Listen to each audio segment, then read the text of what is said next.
Katsu in Japanese is a cutlet, so usually it's crumb pork or chicken, but I'm going to show you a version using eggplant. This is such a fantastic vegetarian dish, and I'm going to serve it with a curry sauce. So this is where it gets interesting, because I'm not going to be doing a Japanese style curry sauce, but a bit of a Thai curry sauce using Thai curry paste. This is such a delicious dish, and even if you're not vegetarian, you'll love it. Now the first thing you need to do is prepare the eggplant. So you want medium firm eggplants, just like this one. Preheat your oven to about 180 degrees. Wrap each eggplant in foil. You don't need any oil or salt at this stage. And then they go into the oven for about 45 minutes or until they're just tender. Now I like to use a skewer just to pierce them in the thickest part. And if that goes in quite easily, then you know they're ready. So once they come out of the oven, just let them cool for about 15 to 20 minutes. So while they're continuing to cool, let's get on to this delicious curry sauce that I'm going to serve with it. In a pot, you'll need about 25 grams of butter. Just some unsalted butter is fine for this. And we'll roughly measure that into a pot. We'll turn that on. And to this, I'll add the curry paste. Now, this is a Thai yellow curry paste. It's mild in flavour, and I love it because it has beautiful flavours like galangal, turmeric, fennel seeds, cumin. It's fantastic for a sauce like this. Even the kids will like it. So we want about 2 tablespoons. So what we're trying to achieve here is a roux. So in with the curry paste, and we'll just whisk that together. Just allowing that curry paste to cook off slightly, just so we really release all of those lovely flavours. Then we'll go in with our flour. And nothing worse than that raw flavour of flour, so do cook that off. Once it sort of starts to form like a ball, just like this, you can see that all of that butter and the curry paste has been absorbed by the flour. Just give that a shake off.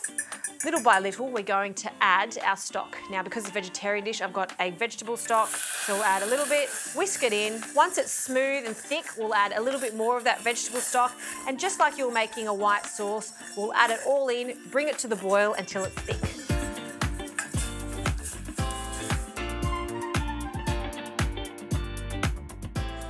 All right, this sauce is lovely and thick, so now we can add some flavourings just to balance it. So I like a pinch of sugar, along with some apple cider vinegar, and just a small amount of soy. Light soy is my preference here. All right, that's our lovely curry sauce ready to go. Look at that, it's glossy, it's thick, but not too thick, it's just right. So I'm going to pop that to the side, and I'll get a large pan on the heat, just a medium heat at this stage. I'm just going to use some safflower oil because I like to use this oil for shallow frying our eggplant katsu. That should be plenty. And let's get on to the batter. So in here I have some plain flour. I'm going to season it with a bit of garam masala, just a small pinch. And we're going to make a batter simply with flour and water. So a little bit of water to start with, form a paste, and then add some more. And we want a thick batter, so almost like the thickness of pancake batter is what we're after. Bringing those sides. So if you have in your head, we're looking for pancake batter, you know that's exactly what it should look like and how much water you should add. So a little more water. And I will add a pinch of salt at this stage too. Okay. Let's have a look at the consistency. That's just right. See how I can just form a ribbon in the batter? That's what I'm after. So we'll just start a bit of a production line here. And for our gorgeous eggplants, they've cooled down. Let's do one.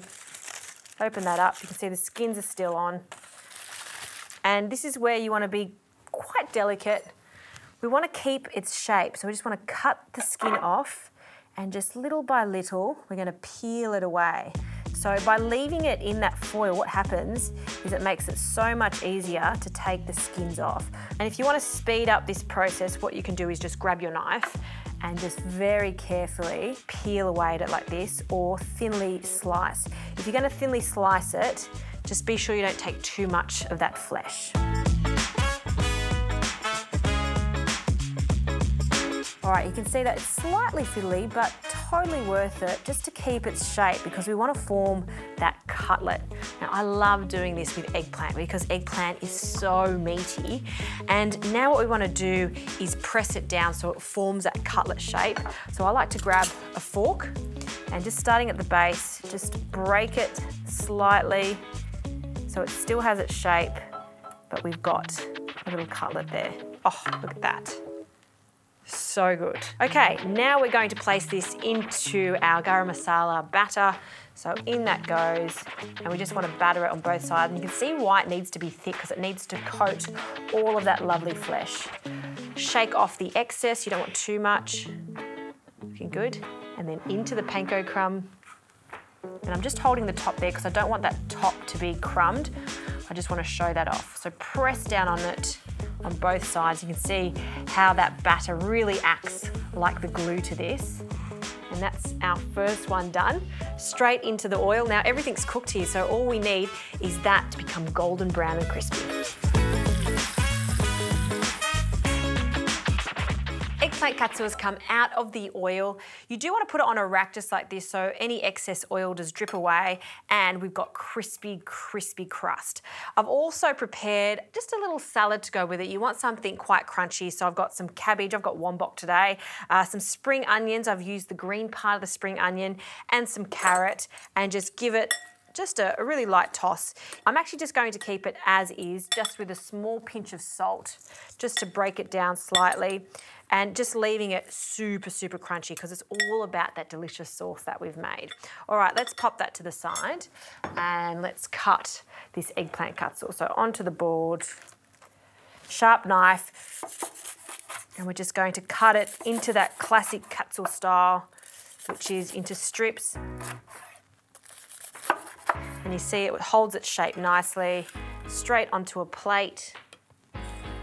Oh, look at that, it's piping hot. Under my little bowl here, some rice. Perfect.